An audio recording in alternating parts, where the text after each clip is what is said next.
Hey, you guys. Hey, you guys, I'm back. So now we're going to read A Dollar for Two. All right. I'm on page 92 if you're reading along with me. I stayed there about 10 years. All the time I worked in the house and Joe broke the horses. They used to get the horses out of Texas. We wasn't far off the Louisiana-Texas borderline, and they used to get the horses out of Texas and bring them home to break them. Then sell them to a boat that went down the Sabine River. Joe was called Chief Breaker. Everybody called him Chief Pittman. He broke horses nobody else could ride. People used to come from all over just to see him. Bet on him like you bet on rodeo riders. Clyde made as much on his rodeo as he made selling the horses down the river. I dreaded the days they went to Texas to get horses, scared somebody was coming back and telling me Joe was dead. Scared they might bring him in a horse all broken up. I'd seen it happen. A young boy had been thrown against a fence, laid in a bed a week, suffering, screaming before he died. Every time Joe went out now, I thought about that boy. But when I told him how I felt, all he said was, "What else can I do? I got to make a living doing something. Maybe the Lord put me here to break horses." And maybe he didn't, I said. Well, till he come down here and tell me different, I reckon I'll just go on breaking them, Joe said. Together we was making $1 a day. So, right, we have inflation. Like most of us make more than $1 a day. So you've got to remember that it was the time period. So $1 a day, probably in the 1870s, 1880s, it's not really a bad amount of money. It's actually pretty good. Like a cup of coffee might have only been like a penny. So think about it. We didn't have to pay rent or buy food, so we could save most of what we made. After we had been there 2-3 years, we'd already paid back the $150 Joe had borrowed. Couple more years, I thought we had enough and we ought to go out and find a little place of our own. Joe said it wasn't that easy. He was too valuable to just pack up and quit like that. And what would he do? Farm? He didn't want to do no more farming. No, he wanted to ride horses. He was good at it and he liked it. When I saw he wasn't going to leave, I started having dreams about his death. I saw him dead in every way you can think possible. Thrown on a fence, thrown against a tree, dragged through the swamps. Every way possible a cowboy could die, I dreamed it of Joe.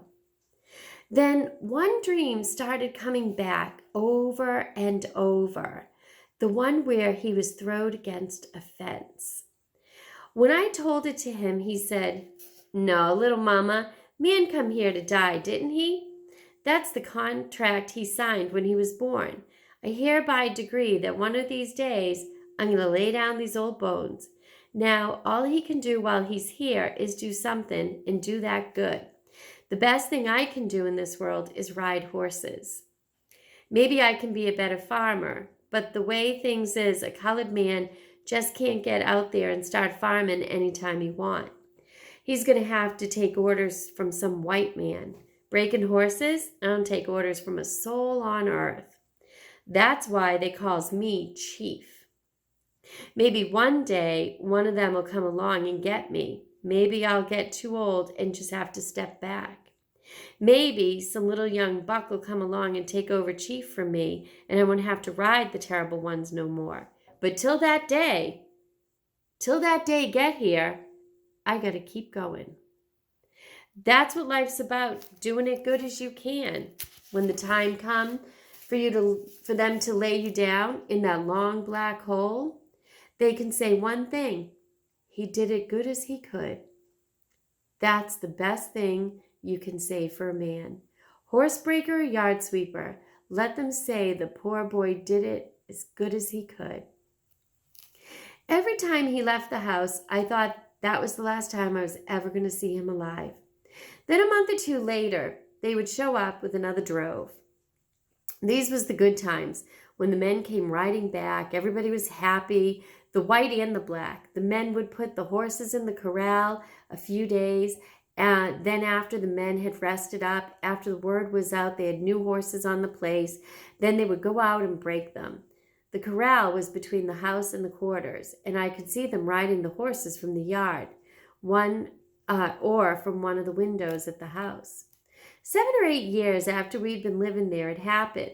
It was cold that day when they come in with the horses. It was February, a Monday, almost freezing. Anytime the men came back, especially with a good drove, they had a feast in the kitchen at the big house. Me and Joe went to the feast late that day. When we came up, even with the corral, a black stallion ran along the fence, whinnying and bobbing his head. I got so weak, I almost fell. This was the same horse I'd been seeing in my dreams. But when I told it to Joe, all he did was laugh. Everybody was already in the kitchen when we got there. Joe sat down at the table and I served him. The women didn't sit at the table with the men on that day. They served their men. Clyde came back to the kitchen and had a drink, but he didn't sit down at the table.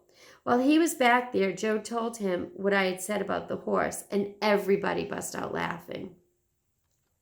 Well, if Joe don't ride him, reckon I'll have to do it, Clyde said. When he said that, the rest of the men laughed even harder. Joe laughed so much he cried. He was chief. Who was going to ride something he was scared to ride? When we was going back home, the stallion heard us coming, or he smelled Joe's scent in the air, and he ran along the fence again. None of the other horses paid us any mind, just him. Tall, slick, and black, just running along the fence. We stopped there, and I looked at him a while. He was the devil, far as I was concerned. But Joe stood there grinning at him. Joe said he'd give them more trouble than all the other horses put together.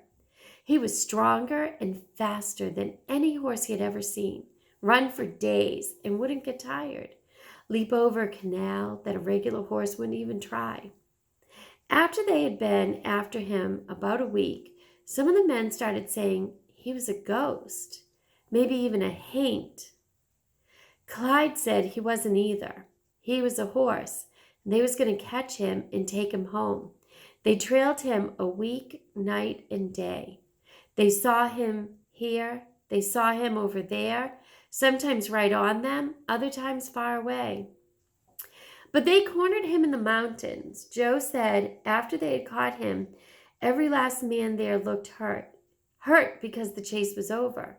Hurt because they had to break him, just like you break any other horse. All the time we stood there looking at that horse, he was pacing along the fence. After we walked away, I looked back over my shoulder. I saw him standing there all tall, slick, and black. I told Joe that horse gave me the chills. Joe said it was just the weather. So, this chapter, there's quite a few things in this chapter. Be quiet, please. First of all is the issue of dreams. And in life, we know that for some people, sometimes dreams are a premonition of something to come.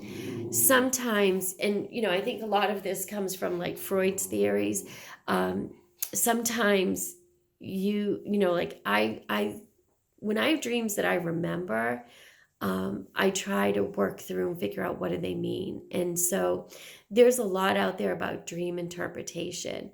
Back when Jane was alive, it maybe wasn't as predominant because these like Freud and other psychologists psychologists, right?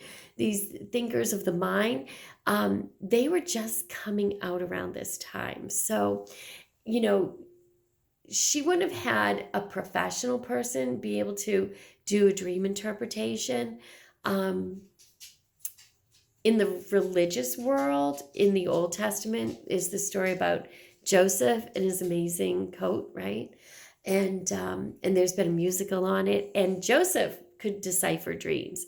And so he had deciphered some dreams for Potiphar and, told him about they were going to have some good years and to start saving some of their crops, right? So if they grew wheat, don't use all the wheat that year, save some because you're going to need it. And so he told Potiphar that they would have like 7 good years and then they were going to have 7 years of famine. And so Joseph was somebody who was able to interpret dreams. And so in Miss Jane Pittman, Jane keeps having this dream, and I don't know, maybe it's a woman thing, but when she gets those chills, she knows something bad is going to happen. She knows it. So in the literary world, we're going to say this is all foreshadowing, right? We know that something bad's going to happen just because of the hints that she's given us through the book. But now that she's telling us about this horse, the horse is black, so the horse is evil. She refers to the horse as a ghost. And so there's a lot to be interpreted that this is the horse that's going to kill Joe Pittman. So in the next chapter, she's going to try to get a little more information on this.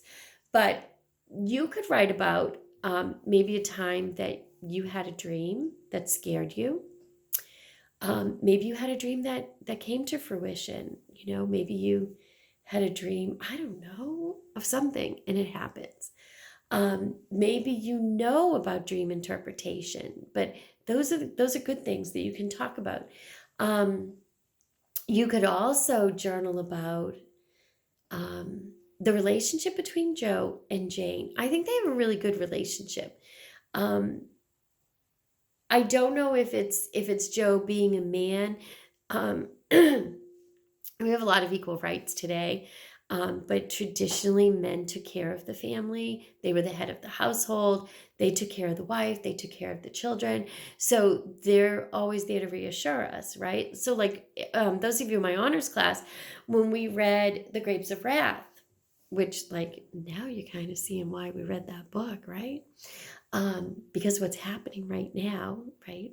And because of this book, Jane, you can make some connections to it. So if you remember in chapter 1, the men resting on the hams of their legs, right? So they're kind of sitting like kids. Their feet are on the ground, their knees are bent, their bums are up against their ankles, and they're drawing figures in the ground. And the women and the children, they're waiting quietly. And it said if the men didn't break, they knew things would be okay.